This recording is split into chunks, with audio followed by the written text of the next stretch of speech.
बनवारी लाल ने ये सब कहा तो सरला देवी गुस्से से लाल हुई थी। बनवारी लाल, तुम अपनी औकात मत भूलो।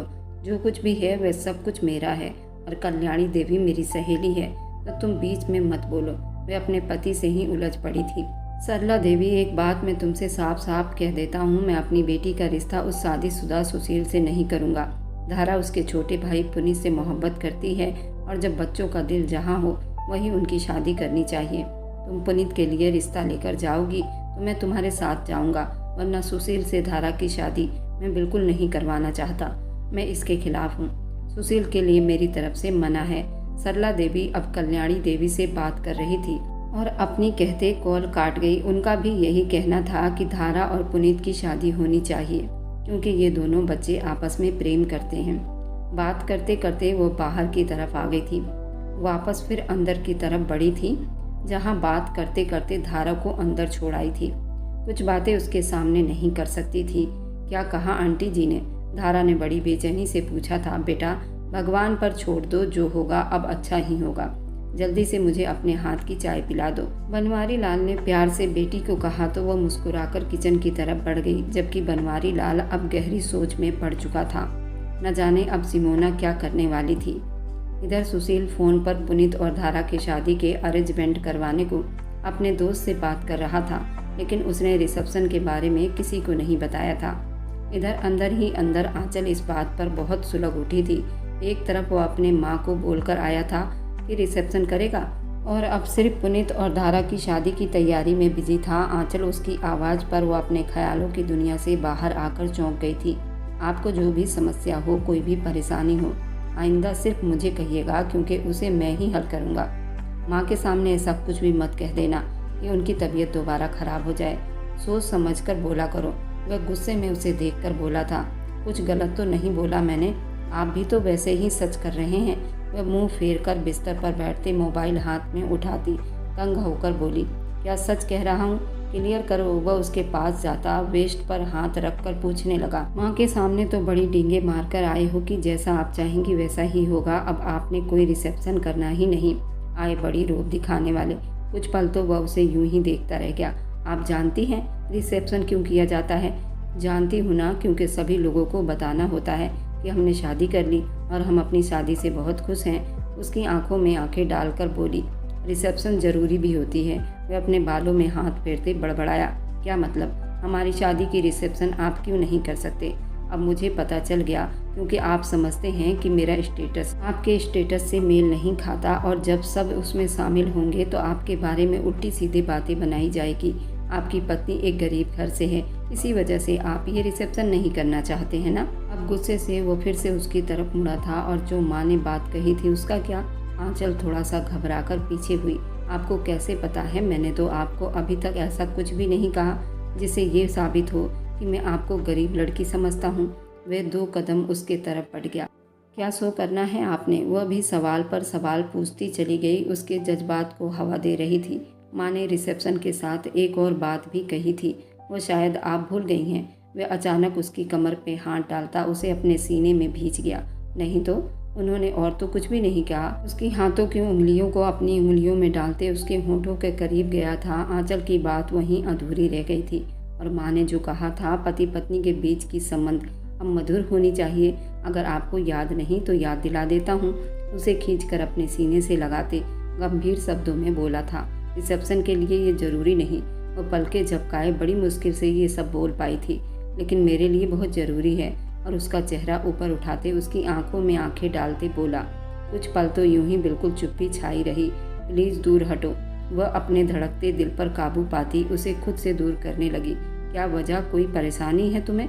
मेरे करीब आने से वह माथे पर बल डाले पूछ रहा था। एक तो वह शादी नहीं करना चाहता था और अब शादी कर लिया तो उसकी पत्नी उसको अपने पास नहीं आने दे रही थी, तो वह कहाँ जाता? रात भर अपनी पत्नी को अपने बिस्तर पर महसूस करता था। उसके अंदर कुदरती जज्बात जाग रहे थे। उसे अपने लाइफ पार्टनर की चाहत होने लगी थी और आंचल को यही बात बुरी लग रही थी कि वह उसे चाहत और मोहब्बत में करीब नहीं आ रहा था। उसको तो सिर्फ एक जिस्म की ज़रूरत थी और जब जिस्म की ज़रूरत पूरी हो जाती तब कौन आंचल, कहाँ की आंचल?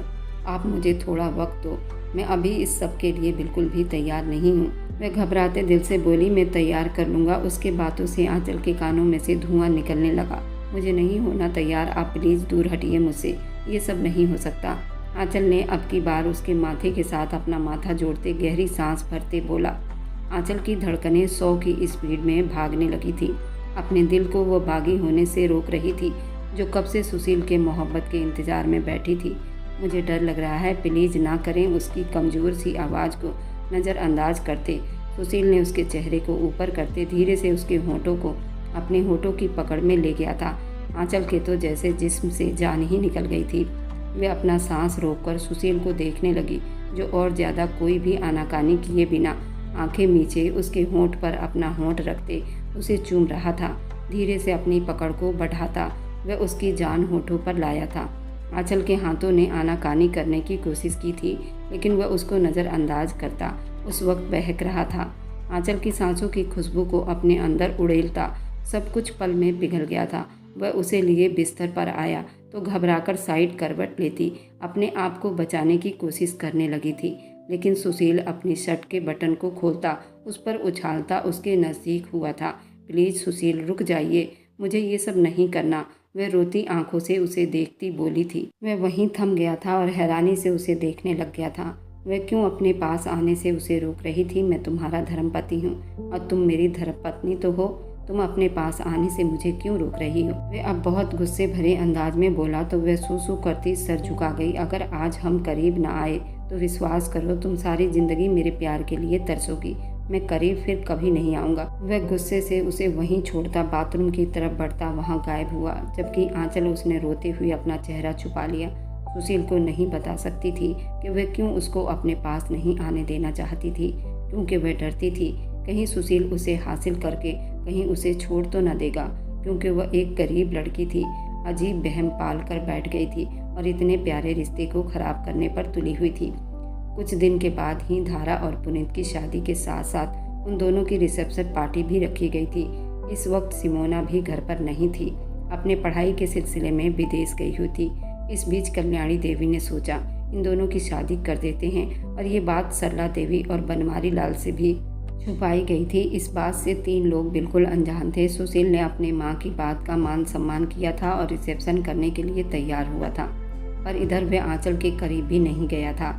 लेकिन फिर भी उसने रिसेप्शन पार्टी रखी थी और उन्हें यही फील करवाया गया था कि वे दोनों अपनी शादीशुदा जिंदगी को बड़ी मधुर तरीके से बिता रहे हैं और उन दोनों के बीच शारीरिक संबंध बन चुके हैं। सुशील ने आंचल के साथ सबके सामने नॉर्मल व्यवहार ही रखा हुआ था, लेकिन आंचल ही जानती थी उससे वह कितना गुस्सा है, और पूरे 1 हफ्ते से उसने उसे कोई बात तक नहीं की थी, और आज रिसेप्शन का फंक्शन भी इसी की वजह से रखी गई थी। लेकिन सुशील ने तो अभी तक उससे कोई शारीरिक संबंध नहीं बनाया था। अचानक आंचल की निगाह उस पर जा ठहरी, जो स्टेज से थोड़ा सा दूर खड़ा किसी लड़की से धीरे धीरे बातें कर रहा था। उस लड़की के कपड़ों की फिटिंग इतनी अजीब थी और बार बार अपने कट स्लीव बाजू उठाकर उसके कंधे पर रखकर बातें कर रही थी। शायद वह उसकी बिजनेस पार्टनर थी। न जाने क्यों आंचल को बहुत ही गुस्सा आने लगा था। वह दुल्हन बनी बैठी थी, वरना उसका जी चाहा कि वह जाकर उस लड़की को सबके सामने उसकी सारी हीरोइन बना निकाल दे। अचानक उसका जी घबराने लगा तो वह किसी और लड़की के सहारे स्टेज से नीचे उतरी और बाथरूम वाली साइड चली गई। वह अकेले ही बिना किसी की मदद से चली गई थी, लेकिन सुशील की निगाहें उसी पर टिकी हुई थी। उसे बाथरूम में काफ़ी देर हो गया था और वह बाहर नहीं आई तो सुशील को टेंशन हुई थी और उसके पीछे बाथरूम तक चला गया था, लेकिन वह वहाँ नहीं थी। सब जगह चेक किया, लेकिन आंचल कहीं ना मिली। ये अचानक कहाँ चली गई? सुशील ने अपना माथा मसलते हुए बाहर की तरफ आ रहा था, तभी उसे पुनीत उसके पास आता हुआ दिखाई दिया था। भैया, भाभी कहाँ जा रही हैं? क्या आपको पता है? उसके चेहरे पर अब फिक्र दिखाई देने लगी थी। नहीं, तुमने उसे कहीं देखा है? वे बाहर की तरफ किसी गाड़ी में बैठकर जा रही हैं। मैं उन्हें आवाज़ देने लगा, लेकिन मुझे अच्छा नहीं लगा। पुनीत की बात पर सुशील के होंठ खींचे थे। वह यूं दुल्हन के कपड़ों में मुंह उठाए कहाँ जा सकती थी। उसके नंबर पर कॉल की तो नंबर भी बन जा रहा था।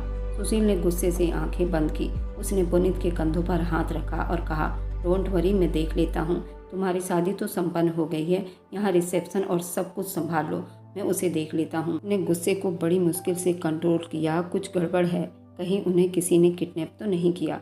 पुनीत की बात पर सुशील ने उसे उलझी हुई नज़रों से देखा और तभी सुशील के नंबर से एक अननोन मैसेज आया।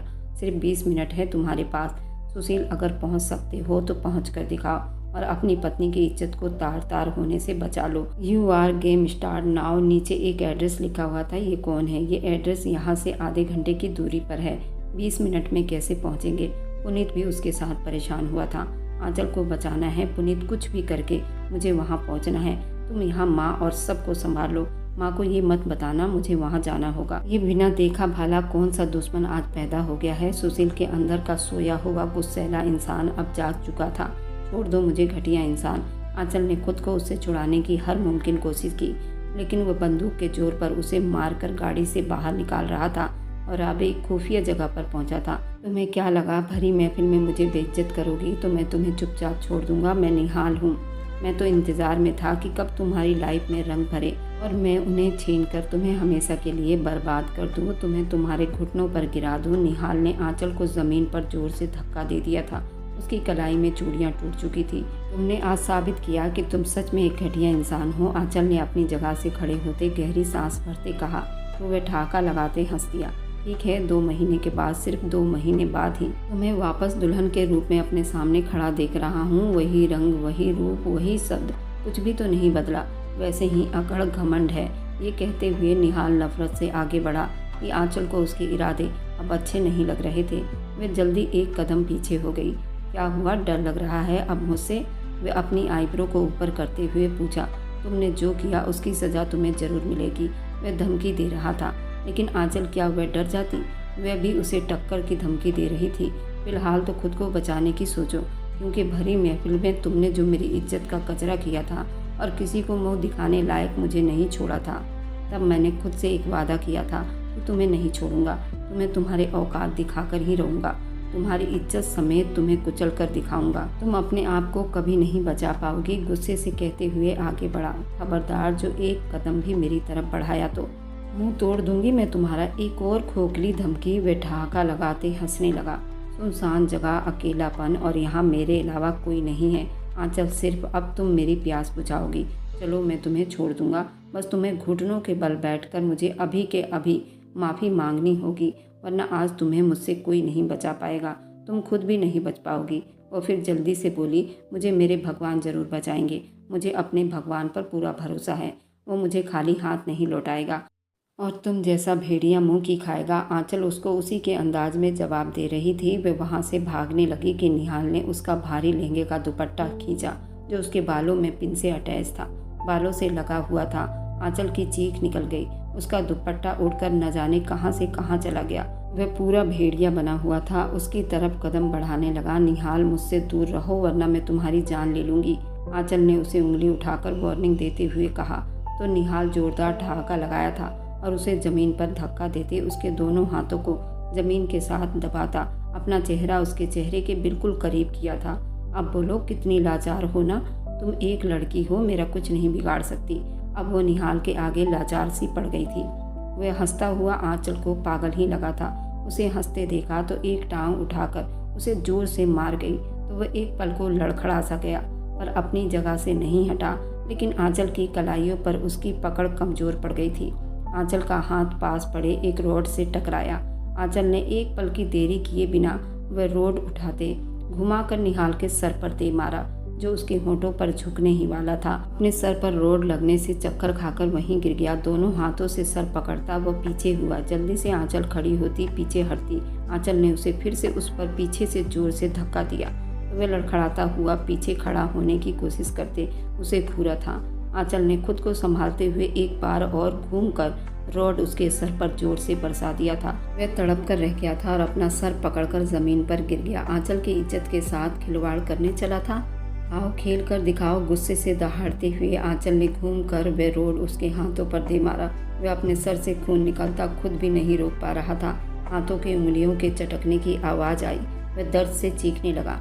बारिश पूरे जोरों से बरसने लगी थी। बहुत बड़ी भूल कर दी तुमने मुझे किडनैप करके। मुझे यहाँ लाकर तुमने अपनी मौत को दावत दी है। आंचल की आवाज़ वहाँ गूंज रही थी, लेकिन बहुत ऊंची थी। वह कांपते हुए रोड उठाकर खड़ी हुई। आज वह अपने सामने दुश्मन पर भारी पड़ गई थी। सुशील उस बरसती तेज बारिश में तेज ड्राइव करता हुआ उस मैसेज के एड्रेस पर 20 मिनट से पहले ही पहुंच गया था। बहुत ज़्यादा तेज़ बारिश और अंधेरा इतना कि उसे देखना बड़ा मुश्किल हो रहा था, लेकिन गाड़ी की हेडलाइन और तेज़ बिजली की कड़क ने सामने खड़ी बारिश में आंचल को देख चुका था। उसके साथ आए सिक्योरिटी गार्ड को अपने पीछे रहने का हुक्म देते खुद गाड़ी से नीचे उतरा। वह जो रोड हाथ में लिए खड़ी थी, अचानक गाड़ी की हेडलाइन की रोशनी आंखों में पड़ी तो बेकाबू आंखों के आगे हाथ रखकर आंचल को सुशील ने बुलाया। उसके बदन में सनसनी सी दौड़ गई थी। नहीं, मेरे पास मत आना, मेरे पास मत आना, मुझे मत छूना, वह डरते हुए बोली। वो रोते हुए कांपते हुए आवाज़ में सुशील से कहा, सुशील, मैंने इसे मार डाला, मैं मुजरिम हूँ, आप मेरे पास मत आओ। वह इस वक्त अपने होश हवास में नहीं लग रही थी। उसकी हालत बहुत ज़्यादा ख़राब थी। सुशील उसके कंडीशन को देखकर अंदर से टूट गया था। वह सुशील की आवाज़ पर अब होश की दुनिया में वापस आई थी। जल्दी आगे बढ़कर उसे अपने सीने में भीजती आंचल को अपना सांस रुकता हुआ महसूस हुआ था। इतनी मोहब्बत थी सुशील को कि वह उसे ढूंढता हुआ वहां पहुंच गया था। वह सुन पड़ गई। रॉड हाथ से छूटकर नीचे गिरा। बारिश अभी भी तेज बरस रही थी, लेकिन अब उसका हिम्मत जवाब दे गया था। मैंने मार दिया उसे। वह अपने होश हवास को खोती बस यही कही जा रही थी, जैसे पागल हो गई हो। उस पर कपकपी सवार हो गई थी। होंठ नीले पड़ रहे थे, रंगत सफ़ेद पड़ गई थी। कुछ नहीं हुआ। सुनील ने उसके गीले बालों को कानों के पीछे किया और उसका चेहरा अपने हाथों में लिया। कुछ नहीं हुआ, मेरी तरफ देखो। आंचल सुशील ने उसके माथे पर हाथ रखते हुए उसको अपने होने का सबूत दिया। आंखें बंद किए हुए दो जिस्म एक जान लग रहे थे। सुशील ने भगवान का धन्यवाद किया था। वह सही सलामत थी। अगर उसे कुछ हो जाता तो उसके आगे की सोच भी नहीं सकता था। वह उसे उठाए गाड़ी तक आ गया। गाड़ी में आंचल को बिठाते एक नज़र पलटकर उस बरसती बारिश में पड़े हुए उस इंसान की तरफ नज़र डाली। गुस्से से ब्लूटूथ कान से लगाते उसने अपने गार्ड को निहाल को ठिकाने लगाने को बोला और फिर साथ बैठी एक नज़र आंचल पर डाली, जो बस सर झुकाए सर गोद में रखे हाथों को देखी जा रही थी। जबकि सर्दी का असर बहुत ज़्यादा बढ़ रहा था। उसका कांपना सुशील की नज़र से छुपा नहीं रह सका। बड़ी तेज ड्राइव करते हुए अपने करीबी फार्म हाउस की तरफ बढ़ गया था। आंगन में गाड़ी रोकते जल्दी दरवाज़ा खोलते आंचल की तरफ बढ़ा। जिसके जिसमें कोई जान महसूस ना हुई तो खुद ही आगे बढ़कर उसके बाहों में उठाया। आंचल ने नज़र भरकर अपने पति परमेश्वर को देखा, लेकिन सुशील ने एक नज़र उसे देखकर अपना मुंह फेर लिया। वह उसे टूटी बिखरी हालत में बिल्कुल अच्छी नहीं लग रही थी। वह हमेशा से उसे मजबूत देखता आया था। रूम में लेकर आया तो वह अब तक बुरी तरह से कांप रही थी। उसके कपड़े गीले हो चुके थे। सुशील ने उसे खड़ा करना चाहा तो वह लड़खड़ा कर वापस उसके सहारे खड़ी हुई। वह एकटक उसे देखता चला गया। मैंने उसे मार दिया, मैंने उसे मार दिया, मैंने उसे जिंदा मार दिया। बस एक ही रट लगाए खड़ी थी, क्योंकि वो बहुत बहादुर लड़की थी। उसकी जगह कोई और होता तो हिम्मत हार जाता। सुशील उसे उठाकर बाथरूम की तरफ ले गया। सावर के नीचे खड़ा करके वह एक हाथ से उसे थामे गर्म पानी का सावर खोलता खुद भी उसके साथ भीगता चला गया। गर्म पानी पड़ने से आंचल को कुछ सुकून महसूस हुआ। आंखें मीचे अपने बाजू को उसने सीने पर बांध लिए। बेकाबू सुशील की निगाहें उसके बाजू पर जा ठहरी, जहाँ उसको एक गहरा जख्म दिखाई दिया था। सुशील की निगाहें उसके बाजू पर ही जम गई। उसकी कलाई पर भी खरोच थी। उस लड़की ने कितनी तकलीफ सही थी, लेकिन अपनी इज्जत की हिफाजत उसने की थी। उसके दिल में आंचल का दर्जा और भी ज़्यादा बढ़ गया था और उसे यकीन हो गया था कि उसकी ज़िंदगी में आने वाली लड़की कोई आम लड़की नहीं, बल्कि बहुत ही खास थी और वही तो डिज़र्व करती थी। सुशील के साथ कदम से कदम मिलाकर चलना। सुशील ने सावर बंद किया। पास लगे हैंगर से टॉवल उसके आसपास लपेटता उसके गीले कपड़े उसके तन से उतार रहा था।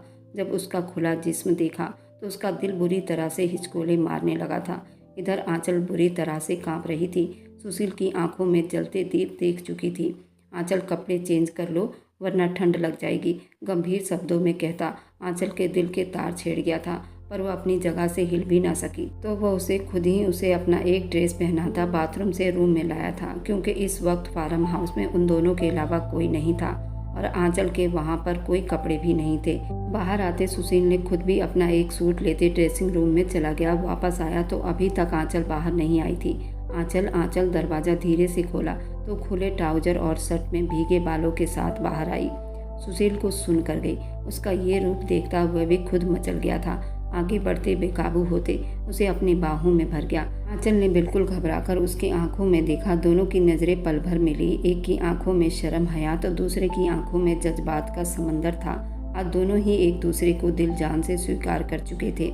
बस शब्दों का इजहार ही बाकी था। बिस्तर पर बैठाते उसके जख्मों पर मरहम लगाने लगा, जबकि आंचल बेकाबू होती उसे देखती चली गई। अभी कुछ देर पहले जो कुछ उसके साथ बीता था वह सब अब कहीं बहुत पीछे छूट गया था, क्योंकि इस वक्त अपने सामने बैठे आदमी के प्यार में जकड़ी जा रही थी। वह जो आज उसके दर्द पर तड़प उठा था, उसे सही सलामत देखता उस पर गुस्सा करने के बजाय उसकी केयर कर रहा था। वह कैसे उसके जिस्म तक मोहब्बत हासिल करने के बाद उसे छोड़ देता। आज वह खुद अपनी सोच को झटक रही थी, अपने दिल को सुशील के लिए निछावर कर गई थी। ऐसे क्या देख रही हो? बिना उसकी तरफ देखे उसकी नज़रों की तपिश महसूस करते हुए धीरे से पूछने लगा। तो आंचल ने नज़रें झुका ली। आप मुझसे नाराज़ तो नहीं? उसकी बात पर सुशील ने गहरी सांस ली। बहुत ज़्यादा नाराज़ था, पर अब नहीं हूँ। उसकी बात पर आंचल की रीढ़ की हड्डी में सनसनी दौड़ गई। अब सजा भी मिलेगी। वह अपने नाक उसकी नाक के साथ रगड़ता हुआ आंखें बंद करता अपने जज्बात में बहकता चला गया था। आंचल अपना सांस रोक गई। वह किस सजा की बात कर रहा था? कहीं वह उससे अलग होने की बात तो नहीं सोच रहा था? सुशील, आप मुझे क्या सजा देंगे? वह डरते हुए पूछ रही थी। उसकी बात पर सुशील ने धीरे से अपनी आंखें खोली और उसकी हिरनी सी आंखों में एक दर्द देखता दोनों के होंठों के बीच में 1 इंच की भी दूरी नहीं थी, उसे मिटाता उसके होंठ पर झुका। और फिर आज वह थमा नहीं, कतरा कतरा उसकी सांसों को पीता। वह उससे बेबस कर गया और पीछे होता उसे सीने में छुपाता चला गया। आंखें बंद किए उस अनजाने एहसास के तहत शर्माकर सुशील के शर्ट को मुट्ठी में दबा गई। सुशील ने उसे बिस्तर पर लिटाते धीरे से अपने होंठ उसके गले पर रखते उसे चूम गया था और उसके बालों को एक साइड करते उसकी जख्मी गर्दन पर अपने होंठ रखते आंचल को सिमटने पर मजबूर कर गया। वह एक बार फिर से कांपने लगी थी। आंचल जज्बात में भीगी शब्दों में उसने आंचल को पुकारा तो उसने उसके सीने से सर ना उठाया, बल्कि और ज़्यादा मजबूती से उसके सीने में खुद को छुपाने लगी। सुशील के होंठों पर एक मुस्कुराहट फैली थी, उसी से बचने के लिए उसके सीने में जगह ले रही थी। उसका सर तकिए पर रखते हुए लाइट ऑफ करता उसके करीब आया। आंचल, अगर आज तुम्हें कुछ हो जाता तो मैं अपनी जान ले लेता। वो बेताब होता उससे बता रहा था और उस पर हावी होने लगा था। इधर देखो मेरी तरफ, तुमने अपनी हिफाजत करनी है, हमेशा मेरे लिए खुद को संभाल कर रखना है। उसकी आंखों पर अपना प्यार भरा मोहर छोड़ता उसका दिल धड़काए जा रहा था। आंखों से गालों पर और गालों से गर्दन तक का सफ़र मिनटों में तय कर चुका था। वह आंचल के रोंगटे खड़े कर गया था। वह उसे रोकने के लिए हाथ उठाती पूरा जोर लगाकर उसे पीछे करना चाह रही थी, लेकिन आज सुशील रुकना नहीं चाहता था। क्या हुआ आंचल, आज फिर रोक रही हो? नहीं चाहती मैं तुम्हारे पास आऊँ? थोड़ा सा रूठे अंदाज में बोला सुशील। मुझे शर्म आ रही है। वह उसके सीने में मुँह छुपा गई, जबकि वह अब आंचल को अपने आप को उसे सौंपता देख अब तो उसे खुली छूट मिल गई थी। वह उसके जिस्म पर पहने नाइट सूट को एक ही झटके में अलग करता उसको कमर से थामे अपने नज़दीक कर गया। दिल की धड़कन एक दूसरे से जुड़ने लगी तो अलग ही ताल में चलने लगी। आप वादा करेंगे हमेशा मुझे यूं ही प्यार करते रहोगे? वो मोहब्बत के शब्दों में उससे वादा ले रही थी। पागल, मैंने इस दिल में तुम्हें उसी दिन बसा लिया था जब तुम्हारे पापा बीमार थे और पहली बार मैंने तुम्हें देखा था। उसके बाद ही तुम्हारे पास आ रहा हूँ। उसके गर्दन पर झुकता वहाँ अपनी मोहर की बरसात करता, उसके साथ अपने हर अंग को जोड़ता चला गया। उसके कानों में मीठी बातें करता हुआ उस पर हावी होते उसको कांपने पर मजबूर कर गया। आंचल ने भी पूरे दिल से अपने आप को उसे सौंप दिया। वह सुशील के बारे में जितना गलत सोचती थी, आज सुशील ने इन सबको गलत साबित कर दिखाया। इश्क के समंदर में गोते पर गोते लगा रहे थे। बहुत ही मोहब्बत से उसे समेटा था। ये भी कोई बात है करने वाली? इतनी तेज बरसती बारिश में उसे फार्म हाउस ले गया था। सिमोना आज ही विदेश से लौटी थी, बहुत गुस्से में थी और ये सब जानकर वह आग बबूला हुई थी। सिमोना को जब पता चला कि आंचल के साथ उनकी शादीशुदा जिंदगी अब शुरू हो गई है तो वह अपने आपे से बाहर हो गई थी। वह अपनी सौतेली माँ से पूछ बैठी थी, वह उसकी पत्नी है, जहाँ मर्जी उसे ले जाए। माँ ने मुंह बनाते हुए कहा और नौकरानी की तरफ देखा। उसे इशारा किया कि वह उन्हें रूम में लेकर चले। मम्मी भैया ठीक है और भाभी भी ठीक है। अभी मेरी उन लोगों से बात हुई है, बारिश खत्म होते ही वापस लौट आएंगे। आप चिंता ना करें, जाकर आराम करिए।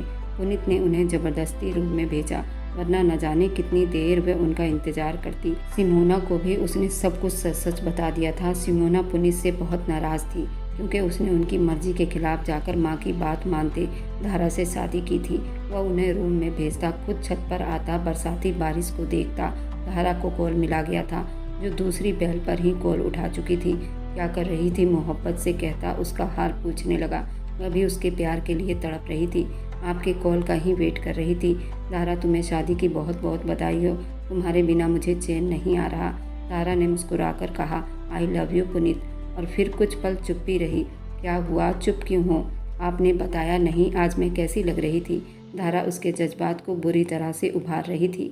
यार धारा, मैं तुम्हारे लिए पल पल तड़प रहा हूँ। अब मुझसे बर्दाश्त नहीं हो रहा। वो बेचैनी से बोला। बाहर बारिश का जोर टूट गया था, लेकिन ठंडी हवाएं अभी भी चल रही थी। मैं आपको वीडियो कॉल करती हूँ, जल्दी बोली। मुझे तो तुम्हें छूकर महसूस करना है, तुम्हारे गले लगना है यार। वह जज्बात से चूर शब्दों में बोला। आप क्यों मेरा दिल धड़का रहे हैं पुनीत?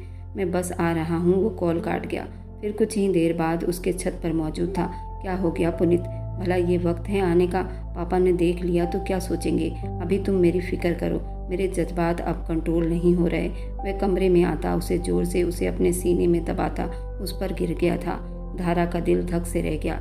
आज तक कभी उस बंदे ने उसका हाथ तक नहीं पकड़ा था, और शादी के बाद आज सीधा गले ही लग गया था। उसका चेहरा निहारता, मोहब्बत से उसे देखे जा रहा था। You are so beautiful. क्या मैं तुम्हें छू सकता हूँ? उसे परमिशन मांग रहा था। अभी आपने गले लगने से पहले तो परमिशन नहीं मांगी। प्लीज पुनीत, अभी चले जाओ, मुझे बहुत डर लग रहा है। वह घबराए हुए बोली। एक और किस दे दो जान। उसकी ऐसी हालत भी जैसे वह उसके एक किस के बिना ही जी नहीं पाएगा। प्लीज पुनीत, वो बोली। पुनीत एकदम उसके होंठों पर झुका था, उसके होंठों को अपनी पकड़ में ले गया था, और दीवाना उसके होंठों से चिपकता उन पर अपनी जुनूनियत बरसाने लगा। धारा ने उसे खुद से दूर करने की थोड़ी बहुत आनाकानी की, लेकिन वह तो भूल चुकी थी कि वो पुनीत था। वह तो ऐसे दीवाना होकर उसको दीवार के साथ लगा चुका था और उसके होंठों को अपने मुंह में लेकर उसे पी रहा था। न जाने वो कितना प्यासा था। वह अपनी मोहब्बत बरसाता रहा। धारा भी बेबस हो गई थी। उसकी सांसों में पूरी तरह अपनी सांसों को उतारते उसे बेबस कर गया था। धीरे से उसकी धड़कनों पर अपने हाथों को दबाव बढ़ा गया। वह तो छुई मुई की तरह खुद में सिमटी, और एकदम झटका पुनीत ने उसके होंठों को आज़ादी दी। उसके नरम और नाजुक होंठों की सारी लाली चुरा गया था। उसका चेहरा लाल कर दिया था। उसके दोनों हाथों को अपने हाथों में लिए गहरी सांस भर रहा था। क्या हुआ, एक किस पर ही तुम्हारी जान निकलने लगी? वह उसकी हालत पर हंस पड़ा था। आप बहुत गंदे हो, मेरे होंठों पर जलन हो रही है। वह शिकायत करती बोली। ये तो कुछ नहीं, ये तो एक ट्रेलर था। बाकी पूरी फिल्म तो अब सुहाग रात को दिखाऊंगा। वह उसे कहता उसको छेड़ गया था कि धारा की अभी विदाई नहीं हुई थी। वह अपने माँ बाप के खिलाफ जाकर आंचल और सुशील के रिसेप्शन वाले दिन ही उसने शादी कर ली थी, बिना अपने माँ बाप को बताए। अब आंचल को ढूंढा जाने लगा तो सीधा अपने घर चली आई थी। इधर सिमोना भी इस शादी से बहुत ही गुस्सा थी, लेकिन आंचल और सुशील ने उसे मना लिया था। और जब धारा ने बताया कि सिमोना उसके चाचा के लड़के रघु से मोहब्बत करती है, सुशील ने एक पल की देरी किए बिना रघु को बुलाकर उससे पूछताछ की। सिमोना रघु की शादी करवा दी, और सरला देवी और बनवारी लाल को भी पुनीत और धारा की शादी के बारे में पता चल गया था। सरला देवी नाराज थी, लेकिन अब क्या कर सकती थी? बेटी ने अपने माँ बाप के खिलाफ जाकर पुनीत से शादी कर ली थी। अब ये लोग धारा की विदाई नहीं दे रहे थे। लेकिन रघु सिमोना को लेने आया था, तभी धारा को भी अपनी गाड़ी में बिठा लाया था। धारा को यहाँ छोड़ते सिमोना को अपने साथ ले जाते। वह बहुत खुश हो गया था। वह सिमोना से बहुत मोहब्बत करता था। आज सिमोना उसके बाहों में थी। वह अपने आप को रोक नहीं पाया था। आज उनकी सुहाग रात थी। सिमोना को अपने कपड़े उतारने तक की उसने मोहलत ना दी। उसके कपड़ों के साथ ही उसे अपने अंदर समा लिया था। सिमोना भी रघु के मोहब्बत पाकर बिखर गई थी। इधर पुनीत धारा को पाकर पागल हुआ था। सीधा उसके कपड़े को उतारता उस पर काबू पाया था।